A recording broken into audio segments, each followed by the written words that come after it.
Hi guys, welcome to Wow IS editorial series. Today's topic is It's Goodbye to Fiscal Orthodoxy, which is based on the budget. Budget 2021 departed from the key tenet of Washington Consensus. तो Washington consensus है क्या? ये 1990 में आया और इसके माध्यम से बहुत सारी स्ट्रक्चरल चेंजेस हुई। मार्केट फोर्सेस को बहुत ज़्यादा इम्पोर्टेंस दिया गया और इसमें बहुत सारे ऐसे फैक्टर्स हैं जिससे इकोनॉमी और लिबरलाइज हुई। फाइनेंशियल लिबरलाइजेशन हुआ, प्राइवेटाइजेशन को और ज़्यादा बूस्ट मिला, ट्रेड लिबरलाइज हुआ, प्रॉपर्टी राइट्स को सिक्योर किया गया और डीरेगुलेशन हुआ। जैसे इंडिया में कितने सारे सेक्टर्स को डीरेगुलेट किया गया, जैसे कि पेट्रोल का prices etcetera. Unified and competitive exchange rates, FDI को प्रमोशन, ये सब वाशिंगटन कंसेंसस के अंदर आता है। That means there is an increase in the role of market forces. ये बजट जो था मिक्स था, किस चीज़ का? ऑर्थोडॉक्स मार्केट फोर्सेस का एज वेल एज कुछ नए चेंजेस का। जैसे कि देखिए, गवर्नमेंट ने ड्यूटीज़ को इंक्रीज़ कर दिया है। इससे क्या होगा? इससे जो सेलेक्टेड सेक्टर में इम्पोर्ट्स जो होगा वो कम होगा और जो डोमेस्टिक इंडस्ट्री है उसको प्रोटेक्शन मिलेगा। ऊपर से परफॉर्मेंस लिंक्ड इनिशिएटिव्स, इससे क्या होगा? इससे जो है कुछ सेक्टर्स को मार्केट इकोनॉमिक्स के अगेंस्ट बूस्ट मिलेगा। जैसे कि कोई सेक्टर जो अच्छा परफॉर्म कर रहा है उसे और सब्सिडी मिलेगी या और ज़्यादा उसे टैक्स बेनिफिट्स मिलेंगे। ये चीज़ जो है मार्केट फोर्सेस के अगेंस्ट है। ठीक है, तो ये मार्केट ऑर्थोडॉक्सी तो नहीं रहा। साथ ही साथ एट द सेम टाइम जो बजट है इसमें ऐसे एलिमेंट्स हैं जो कि मार्केट ऑर्थोडॉक्सी की ओर पॉइंट करते हैं, जैसे कि इंक्रीज्ड रोल ऑफ प्राइवेटाइजेशन और एफडीआई को इंक्रीज करना। तो ये सारे जो फीचर्स हमने अभी ऊपर स्लाइड में देखा था, पहले स्लाइड में देखा था, ये भी एक मार्केट ऑर्थोडॉक्सी के एलिमेंट्स हैं। सो ये बजट जो था एक मिक्स था ऑर्थोडॉक्स एलिमेंट्स का as well as non orthodox elements का, जो वाशिंगटन कंसेंसस के अगेंस्ट है। Medium term fiscal policy cum financial strategy statement, तो ये जो डॉक्यूमेंट है इसमें प्रीवियस ईयर्स में हम लोग को कुछ इंडिकेटर्स मिली हैं। We have got in previous years some indicators like the indicators which show that whether the economy is moving on the path of fiscal consolidation or not. Fiscal consolidation, ठीक है, मतलब कि ये जो हमारी इकोनॉमी है इसमें डेट तो कहीं ज़्यादा नहीं बढ़ रहा है। हमारी कैपेसिटी है कि हमारे लोन्स को चुका पा रहे हैं कि नहीं चुका पा रहे हैं। और आगे देखते हैं कि ये इस साल ये जो ईयरली प्रोजेक्शंस होते थे ये मिसिंग थे। इस साल जो बजट में ये सारे प्रोजेक्शंस मिसिंग थे। बस सिंपल एक कमिटमेंट दिया गया है कि फिस्कल डिफिसिट को 4.5% करना है जीडीपी का बाय 2025-26। ठीक है, हमने अभी कल के लेक्चर में देखा था कि किस तरह फिस्कल डिफिसिट है ये कोविड-19 के दौरान कैसे स्पाइक कर गई है।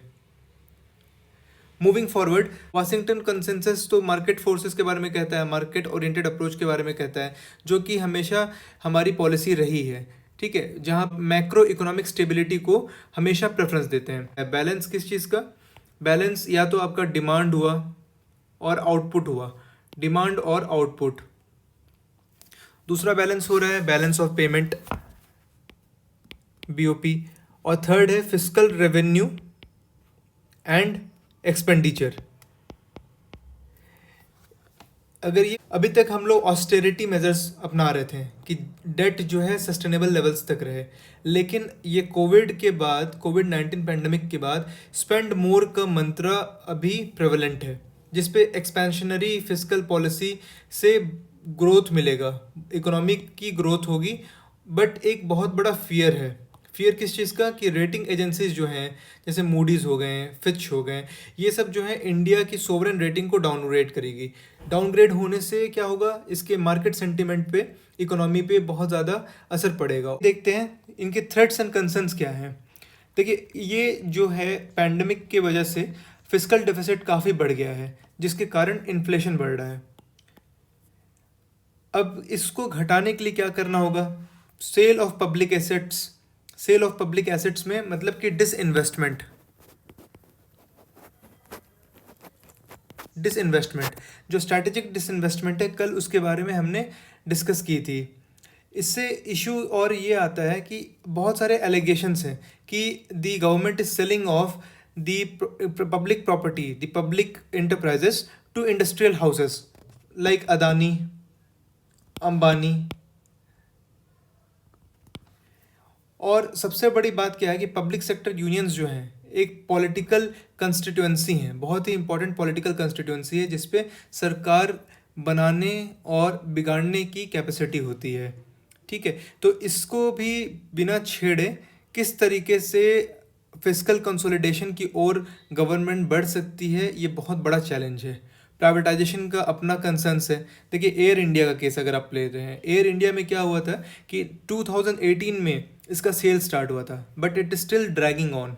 ठीक है, जॉब लॉसेस, कोविड के बाद जॉब लॉसेस की भी बहुत इश्यूज आई हैं, प्लस प्राइवेटाइजेशन के बाद हो सकता है कि जॉब लॉसेस हो, क्योंकि the required efficiency would not be possible if the people are unskilled. आगे का रास्ता क्या है? देखिए यहाँ पे बहुत सारे कन्फ्लिक्टिंग इश्यूज हैं। लाइक देखिए यहाँ पे आत्मनिर्भर भारत पे बहुत ज़्यादा थ्रस्ट दिया गया है। आत्मनिर्भर भारत होगा तब एफडीआई का इशू यहाँ पे आ रहा है कि प्राइवेटाइजेशन भी यहाँ पे हो रहा है। ज़्यादा प्राइवेटाइजेशन होगा तो इसके साथ बहुत ज़्यादा इंटरलिंकिंग है। प्राइवेटाइजेशन होता है तो एफडीआई भी रहेगा। हमने पहले ही स्लाइड में देखा था किस तरह वाशिंगटन कंसेंसस के डिफरेंट एलिमेंट्स में प्राइवेटाइजेशन और एफडीआई भी आती है। तो इस चीज़ को कैसे काउंटर किया जाएगा विद द इन्वॉल्वमेंट ऑफ आत्मनिर्भर भारत। ठीक है, गवर्नमेंट को इसके बारे में नए तरीके सोचने होंगे कि किस तरह जो सारे प्रोसेसेस हैं सस्टेनेबल हो और इकोनॉमी फिस्कल कंसोलिडेशन के पाथ पर चलती रहे। So thank you so much. आज के लेक्चर में इतना ही।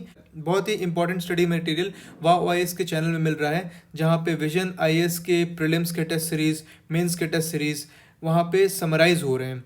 आपको इससे काफ़ी ज़्यादा बेनिफिट होगा, जहाँ पे आपका रिविजन टाइम हार्डली इसका 1/4 रहेगा। So guys subscribe to our wow IAS channel on Telegram. Thank you so much.